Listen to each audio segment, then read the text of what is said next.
Página 262. Vou compartilhar com vocês agora, vamos lá?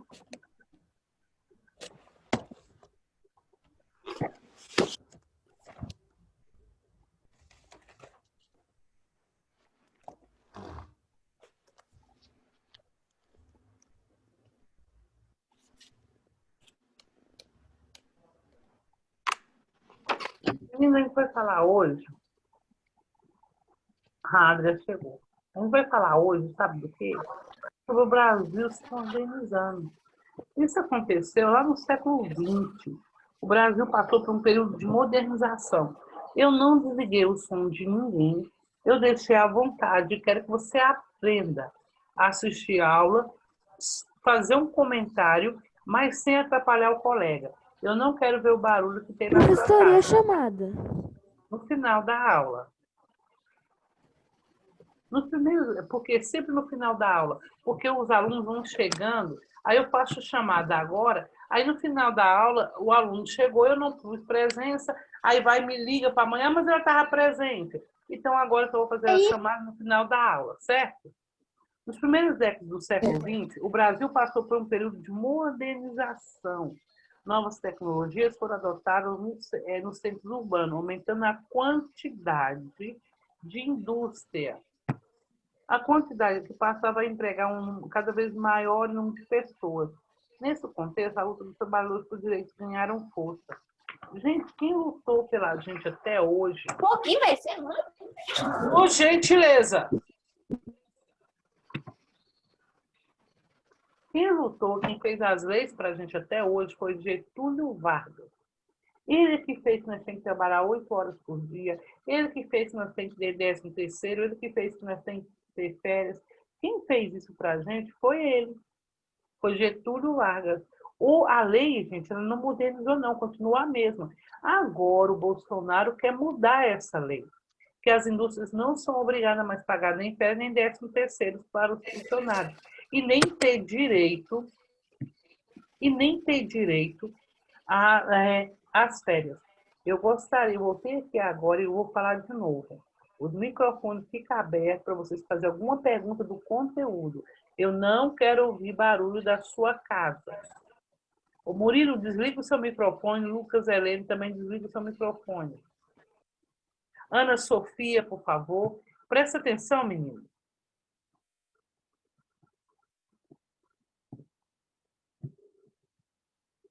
Então, Getúlio Vargas fez tudo isso para a gente. E também, no século XX, começou as indústrias no Brasil. Deixa eu te falar, não foi para fazer coisas boas, não. É porque tinha a guerra. E a guerra, no nosso país, não tinha nada. E o que aconteceu nos outros países estavam em guerra e o Brasil não estava em guerra. Aí, para o Brasil, as empresas que estavam lá fora fugiram tudo aqui para o Brasil para o quê? Montar as suas indústrias para vender essas mercadorias para o pessoal que estava em guerra, que estava passando muita fome. E outra coisa, vocês sabiam que na guerra, muitas pessoas fazem guerra para o país dele ficar rico? Nós vamos estudar sobre isso mais lá no 7º ano.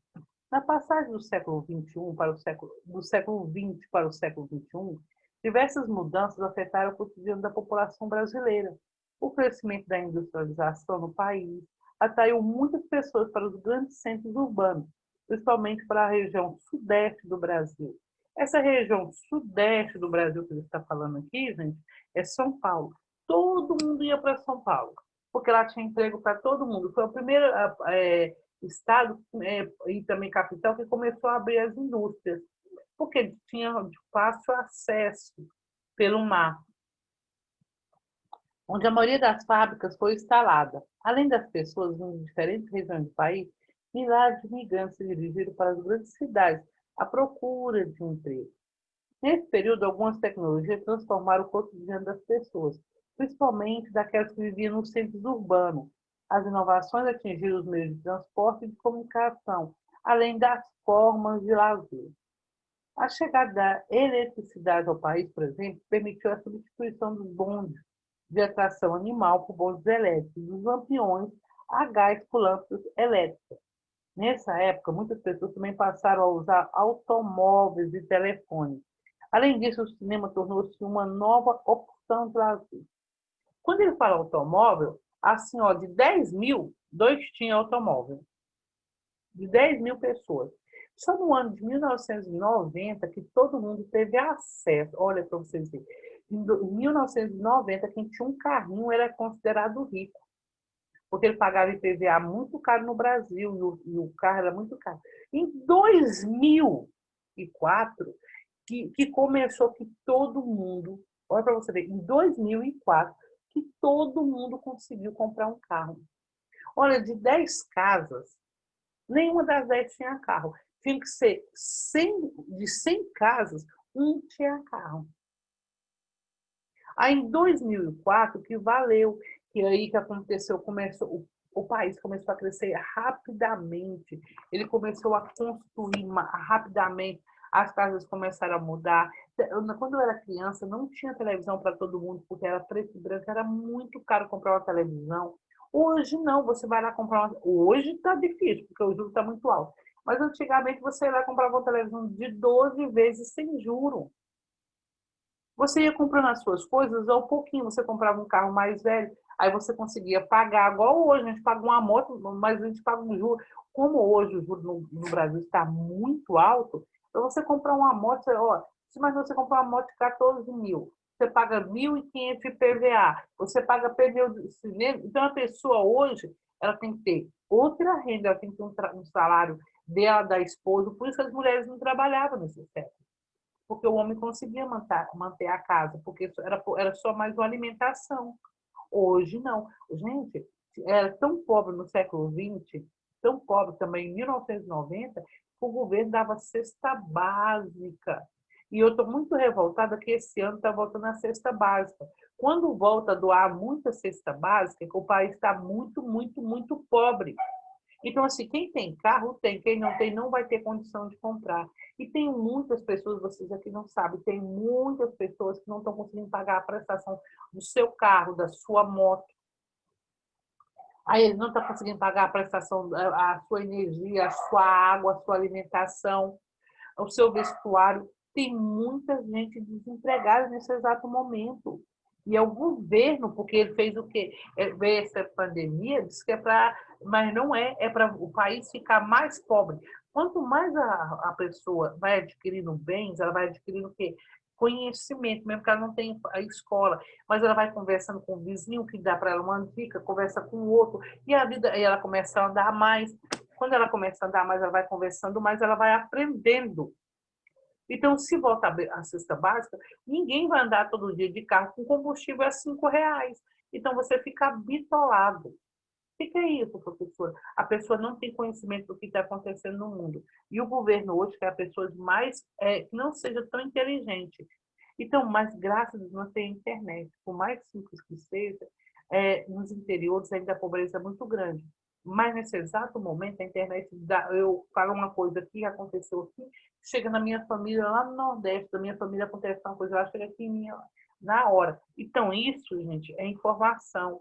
E eu posso questionar, eu posso falar assim, olha, na minha casa, aqui em Goiânia está fazendo muito calor, a gente não pode beber muita água gelada porque o clima está muito quente. Então, assim, a gente passa informação. Eu posso passar informação para ela com arroz aqui está custando R$ 25. Quando eu ia fazer isso? E o governo está no meio. Se eu passo informação, você vai questionando. Na página 265, modernismo. As artes foram influenciadas pela transformação do novo século. O principal movimento desse período foi chamado modernismo, que teve seu auge na década de 1920. Esse movimento buscava questionar os padrões artísticos tradicionais, expressar de forma mais viva as ideias dos artistas.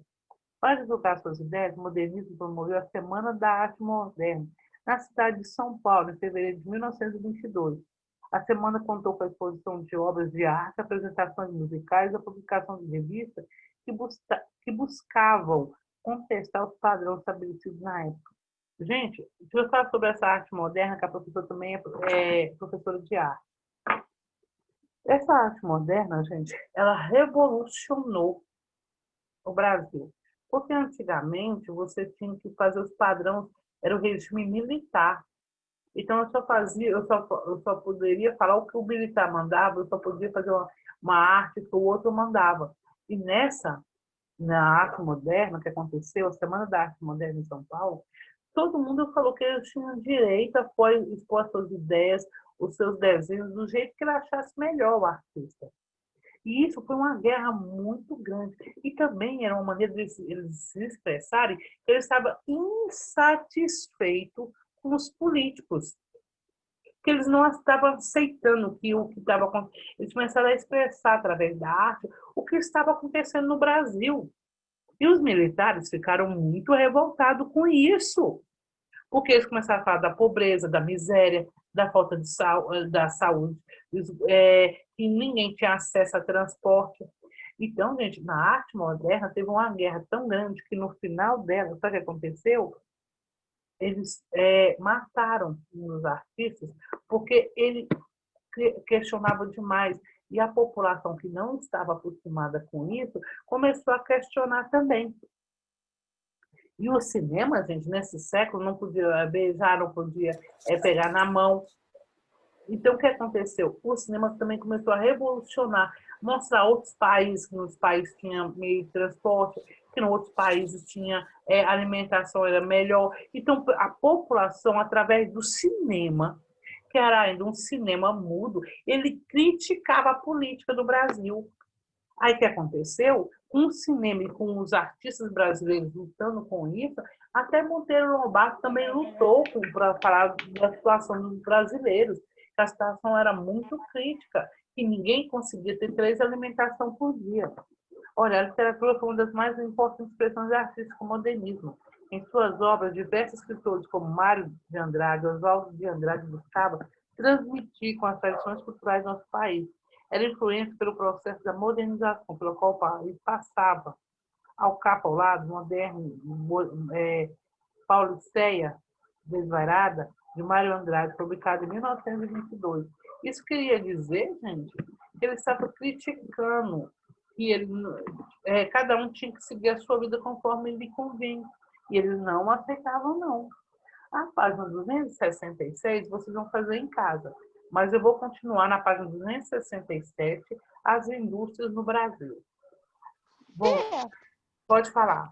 A gente vai fazer a 264, número 1 e número 2 na sala? Agora no caderno. Agora, Matheus, por isso eu voltei a falar. Faz o cabeçalho, hoje é 1º de setembro. Eu já estou copiando ela aqui, eu vi lá na... Então, hoje é 1º de setembro. Eu vi lá no grupo que ia passar ela. Copia o 1 e o 2 no caderno.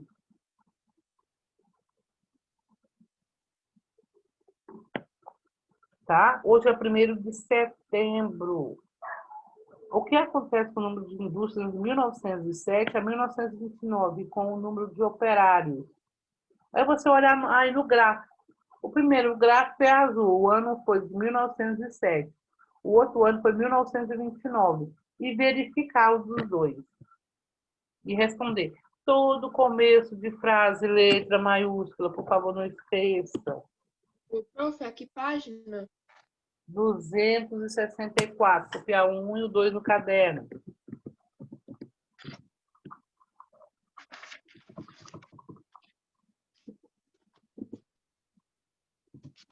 Tia, posso falar o que eu coloquei na minha 1?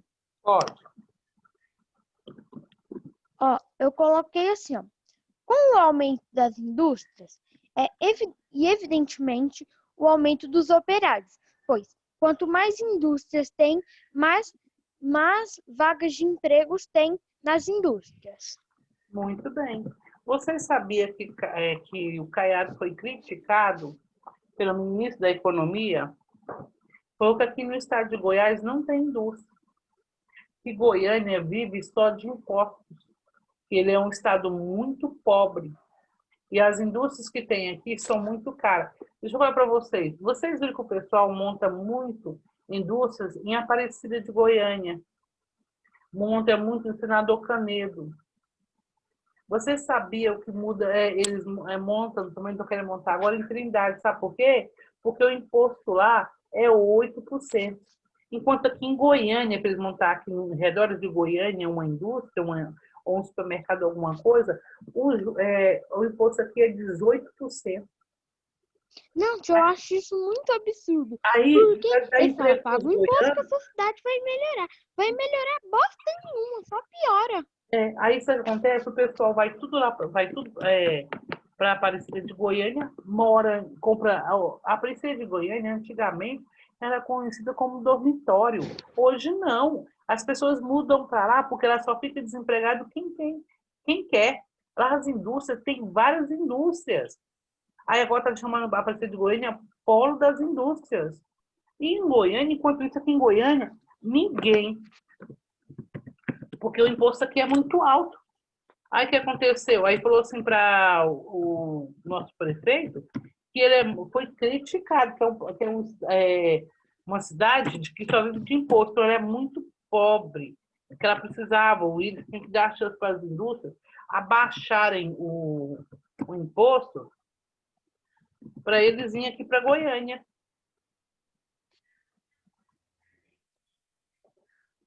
Olha para vocês verem. Enquanto isso, senador Canedo, eu fui lá com meu esposo, Rafael Godoy chegou, era 8, 9, quando eu fui lá com meu esposo, o senador Canedo, só de indústria, eu contei 12. As pessoas do senador Canedo nem vêm mais para Goiânia trabalhar, elas ficam por lá mesmo, porque lá tem emprego.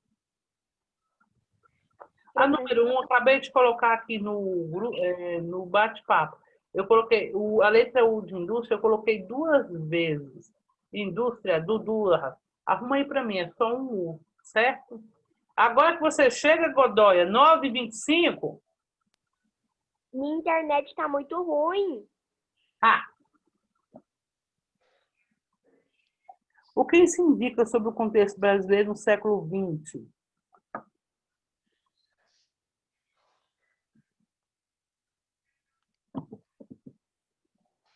Que no Brasil tinha muitas indústrias e que tinha muitos operários trabalhando lá.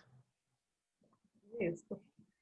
Mas foi no começo, hoje, pela quantidade de população, nós tínhamos que ter mais indústria. Gente, hoje o estado de Mato Grosso é o país que mais importa carne. O estado de Goiás está em segundo lugar. Cadê essas indústrias para cortar essa carne, para embalar? Cadê as indústrias que fazem a embalagem para embalar essas carnes? Não está tendo. Aí eles mandam para outro frigorífico lá, mata a vaca aqui. Não mata. Pega a vaca que é aqui no estado de Goiás, leva para o Mato Grosso matar e embalar para eles vender para fora do país. Não é um absurdo? Aí o estado do Mato Grosso dá 10 mil empregos, enquanto aqui em Goiânia ninguém deu emprego para ninguém. Isso é culpa de quem? Do imposto, que é muito alto.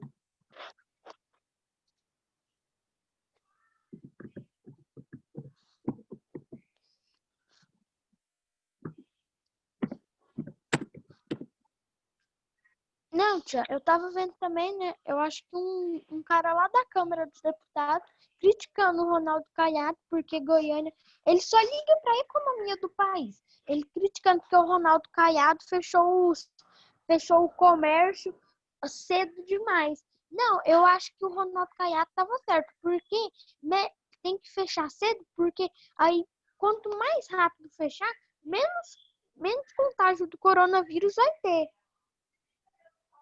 Só tem um negócio, Matheus, deixa eu te falar um negócio. Não tem como. Você sabia que nós trabalhando, não trabalhando, todo mundo ia ter contágio? Ninguém vai escapulir? Ninguém. Eu tô ficando em casa assim, presa, igual uma coisa por causa da mamãezinha. Mas todo mundo vai ter esse contágio. Um vai ter mais, outro vai ter menos. O negócio é que eles querem que a gente fique em casa porque eles não têm maquinário. Só que nós temos que brigar por isso, porque nós pagamos impostos. E muito alto. O problema do caiaque tem que arrumar para todo mundo sobreviver. Aí a população faz o quê? Prefere ficar em casa do que a gente lutar. Alguém aqui já conhece alguém que foi para passeata? Quando tem passeata, todo mundo fala assim, aqui em casa fala assim, nossa, a Ana é meio encrenteira. Eu vou nas passeatas, sim. Sabe por que eu vou? Porque eu preciso de melhoria, ter uma qualidade de vida quando eu ficar mais velha. Eu preciso que as coisas melhorem para minhas sobrinhas quando elas entrarem no mercado de trabalho, como já entrou. Graças a Deus que meus sobrinhos quase tudo têm faculdade. Os que não têm são os novatos, os pequenininhos que estão nas escolas. Mas isso é certo? Não. Tem que ter faculdade para todo mundo. Agora, se você faz faculdade não, isso é um problema seu. Mas a sua vaca está lá. Entendeu? Aí eu vou para a rua, brigo. Sabe o tempo do colo? Eu era aquelas cara pintada. Eu sempre fui dessas que, igual, esse dia tinha, as escolas estavam lá brigando por os direitos que a gente estava recebendo. Eu fui lá e briguei. Aí, sabe que eu fico chateada? Aquele que não briga, que não abre a boca, que não fala nada, vai ganhar o mesmo tanto que eu que briguei. É isso que me chateia. Por isso que eu não gosto de um país republicano, que é o nosso. Se fosse realmente, eu queria um país republicano, mas capitalista. O que é capitalista? Se você trabalha, você tem dinheiro. Se você trabalha, você tem casa. Se você trabalha, você tem carro. Agora, se você não trabalha, você não tem nada. Aí fala assim, nossa, eu quero um país republicano, igual o nosso. Eu trabalho e você tem.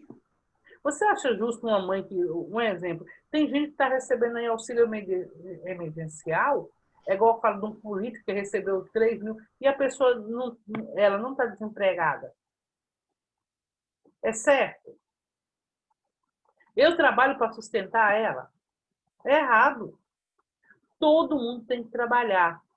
Isso não quer dizer que eu não sou caridosa. Eu estou explicando que nós temos um país como os Estados Unidos, Canadá, França. São países capitalistas. E país capitalista consegue as coisas. Você trabalhando, você consegue. Oi. Ô tia, olha aqui, ó, depende do emprego, porque tem gente que trabalha no emprego, trabalha e não ganha bosta nenhum, não ganha nenhum dinheiro.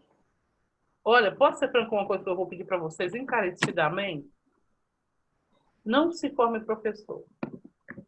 Faço de tudo, não que eu amo ser professora, amo. Desde criança eu quis ser professora. Mas se você pensar assim que você vai conseguir as coisas fácil sendo professora, não vai ser. Vai ser muito difícil. Tudo para você é difícil. Eu tenho mais as coisas porque o meu marido trabalha junto comigo. E ele não é professor, graças a Deus. Aí você fala assim, por quê? Porque você, igual você acabou de falar, você trabalha, não é reconhecido e o seu salário ainda por você trabalhar. Ó, o professor trabalha em casa, trabalha em casa, trabalha na escola, trabalha no celular, no computador, sábado, domingo, feriado, porque tem um calendário também assim, o seu feriado é dia 7 de setembro, aí você tem um tanto de tarefa para entregar dia 7 de setembro, porque eles querem adiantar o serviço. Aí não deve você passar o feriado, se você está na área da sua casa, que você demorou a fazer, tudo no exemplo, aí você vai sentar, conversar e bater papo, fazer almoço. Não, você fica com o computador, vai lá um pouquinho, dá um abracinho, volta aqui. Você nunca sabe dos assuntos da família. Você sabia que a metade das professoras são solteiras? A quantidade das professoras solteiras, eu fiz uma pesquisa, são 72%. Porque elas ficam... Por quê? Deixa eu te contar para você, Ana Sofia. Elas são solteiras porque elas ficam mais tempo planejando aula, dando aula do computador, fazendo tarefa, do que ela pode ter tempo dela sair no final de semana para ela conhecer alguém para casar. Você pode reparar, a metade das professoras são solteiras. E a outra metade também, o que acontece? Elas não têm, elas são casadas, aí por elas ficar tanto tempo no computador, que ela não dá atenção para a família. Elas têm que ter 2 empregos. Aí separa, e assim vai. Porque para você ter uma família, você tem que ter convivência com o seu esposo, com os seus filhos, conversar, sentar na mesa para almoçar, sabe? Isso a gente não tem. Aí no domingo você fala assim, vamos na casa da minha mãe fazer almoço. Como é que você vai se na segunda-feira você tem que entregar um tantão de tarefa? Então, assim, é a maioria das professoras. Então, assim, é muito difícil também a vida de professora. O salário é muito baixo. Gente, é baixo. Então, assim, procura, olha, mexe com remédio, com comida, com outras profissões. Eletricista no século XX, agora mais na frente, vai ser um dos caras que vai mais ganhar dinheiro. porque vai mudar todo o processo da eletricidade, porque a água, a energia é renovável, mas ela está acabando. Então vai ter assim, então procure profissões que vocês amam, porque também trabalhar numa profissão que vocês amam, não amam, é muito triste, mas também é uma profissão que ela te dá um retorno financeiro. Entenderam o que a Tiana falou? Entendi. Engraçado é isso. O que, Ana Sofia? Que a professora não tem tempo para a vida delas. Tipo, assim, Não elas tem, Ana tempo. Sofia. Não tem. E nas outras profissões? Outras profissões você tem que procurar quanto tempo você vai trabalhar. Toda profissão você tem que ter consciência que você vai ter que fazer o seu serviço, mas que ele também não interfira na sua vida pessoal. Olha, deixa eu dar um exemplo para vocês. O Bill Gates, ele está morrendo sozinho, é um homem super rico, ele está com câncer, está morrendo sozinho e não constituiu uma família. Olha que eu olho para ele e me dá uma dor no coração. Ele está morrendo. Sabe quem faz carinho nele? As enfermeiras, quando vai. O enfermeiro, a enfermeira, quando vai dar remédio, a pessoa a empregada que vai dar água para ele, alimentação. Mas são pessoas que são pagas para fazer esse serviço. Alguém segura a mão dele só por segurar? Olha bem, igual a sua mãe. Você está dodói lá, sua mãe leva remédio para você, ela passa a mão na sua testa, ela está recebendo dinheiro? Não. Ela faz por quê? Porque ela te ama. É amor. Seu pai vai lá, leva você para fazer. Quando seu pai vamos jogar bola, e seu pai deixa aquele tempo dele e vai jogar bola com você, ele vai receber alguma coisa?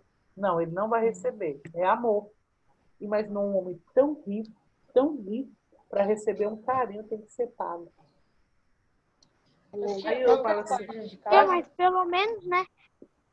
Melhor só do que mal acompanhado. Porque geralmente, quando esse povo é rico, ele só acha, a maioria só acha interesseira por causa do dinheiro dele. Aí ele iria casar com uma mulher que não gostasse dele, talvez. Aí ele ia morrer e ele ia ficar com todo o dinheiro dele. Matheus, mas convivência também vira amor. Matheus, vou te falar um negócio. Minha bisavó, quando casou com meu bis, deixa eu falar para vocês uma coisa. Ele é nossa aula. Vamos terminar nossa aula?